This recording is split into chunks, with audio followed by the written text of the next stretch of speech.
neurofeedback work. So the neurofeedback can Oftentimes actually help people get off of their meds? Is that what you're saying? And then many, certainly it can reduce the need for the medication, the dosage, and perhaps eliminate some meds. Many people are on multiple different meds, some prescribed to treat side effects of the original. So we can either get them off the medication or get them functioning better on their medication. Well, that's great news. So you also mentioned about a mental fitness training, is this what you're describing to us? And how do people get involved with that? Well, that's an interest I developed several years ago, based on some comments I was getting from my patients. Oh, by the way, this is better or that is better. Well, we weren't focusing on that, but it improved anyway. So I started questioning what's really going on under the electrode. And I started looking at it more as a mental fitness or brain fitness type of a phenomenon, similar to physical fitness. When you get the body fit, everything else seems to work better. When you get the brain fit, everything seems to work better. Also started getting more and more calls from seniors who were concerned about dementia, even if they didn't have a current clinical problem. So I came up with an idea of setting up a mental fitness center where people could come in and train their brains. And the idea being, again, similar to physical fitness, you have to stress and recover. So you exercise the brain and then learn how to let the brain get quiet. So the quieting, I found that, a sensory deprivation or flotation tank was very helpful in that regard. Easier to do than, practicing meditation.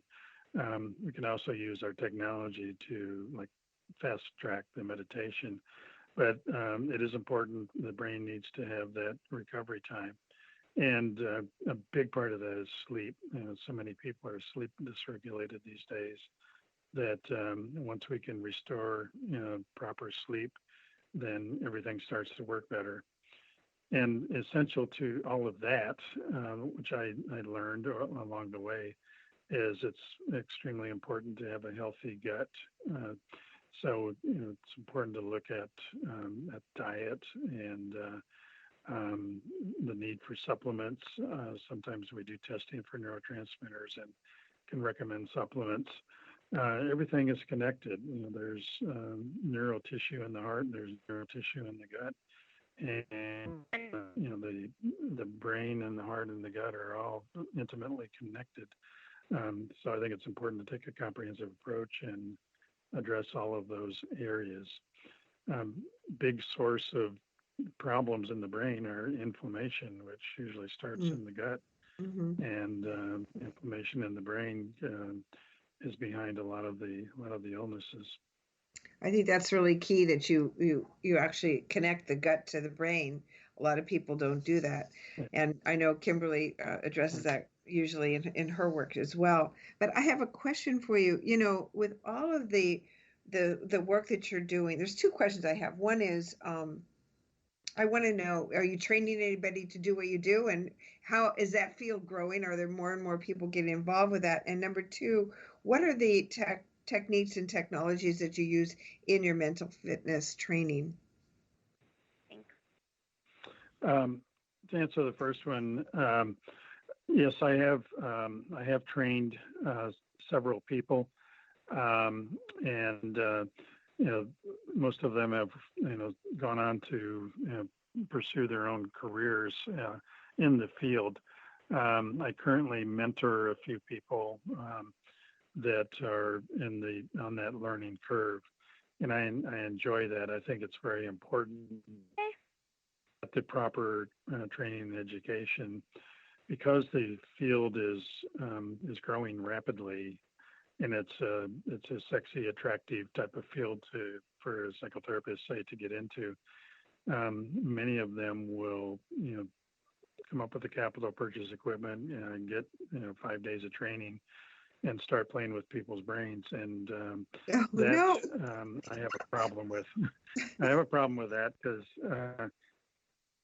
of being able to do more than you really can do, and if you're not properly trained, there's a remote possibility of making people worse if you don't know what you're doing, because we have the technology to change the brain, and we need to be changing it in the right direction. So I always tell people when they're considering neurofeedback, look for somebody that's board certified. To get by BCIA, to get board certified, you have to demonstrate education, training, and current competence, and that's very, very important in this field. That's good. So if people are looking for somebody that does this work, that they make sure they're BCIA approved, correct? Yes, that's very important. Also, in regard to the mental fitness, kind of drifted away from that because the vision I had was setting up like a gym-like approach where people would come in, pay a membership, come in and work out, but the people that really needed it were not very comfortable with computers, and they wanted a lot of hand-holding. And then, the industry changed, so people that were making like cognitive training software went to an subscription, an online subscription type of approach, so people could like log into Lumosity or a program like that.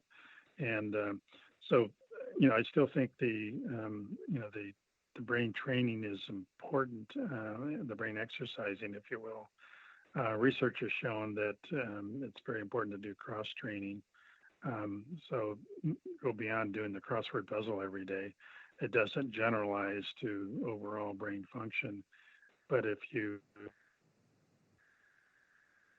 different kinds of challenges and novel experiences and learning experiences, the brain will remain vibrant. I learned a lot of that from my father, who lived to be 103, and he was very sharp until about 101, and before he started to show some decline. But I observed him, and he watched his diet, he exercised daily, he read a lot, and exercised his brain, and socialized. So all of those are like important things to do that I emphasize to try to keep the brain vibrant. A lot of times people start to decline when they retire, and they've lost their sense of purpose and their ongoing mental stimulation. So it's important to stay very involved even in retirement. And people underappreciate the value of physical exercise to keep the brain healthy. So I always emphasize that. Physical exercise releases brain-derived growth factor, and that helps keep the brain vibrant.